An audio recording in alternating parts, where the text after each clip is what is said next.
I'm not convinced that we are having the conversation enough, firstly, but also that inflation targeting in a very sort of heuristic approach is always positive for growth. And if we look, for instance, at what has happened since the 2007-8 subprime crisis that the Deputy Minister was talking about, and what our monetary policy response was, and what it necessarily meant for growth and the productive sectors of our economy, you'll see, for instance, that between 2008 and I think 2012, and I stand to be corrected, that we saw interest rates rise by 250 basis points.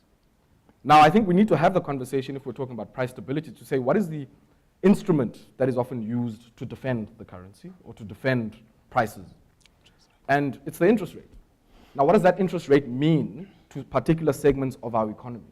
What does it mean to a manufacturer vis-a-vis someone working in the financial services sector? And I do think that there is some form of differential impact. And certainly, I mean, constitutionally, it might be that the mandate is of the central bank to defend the currency, but it doesn't necessarily mean the only way to do it is inflation targeting. And so I do think, and I would be persuaded or even convinced by a debate that says, let's open the conversation to whether or not we need a dual mandate, and what does that necessarily mean? But I think this fixation just around defending inflation, even in instances where our economy is not growing at all. So is it okay for us to say we are within the target band and yet we are growing negatively for successive quarters? Is that what we are looking for? And I do think that those are the kind of debates that I'd really like for us to have.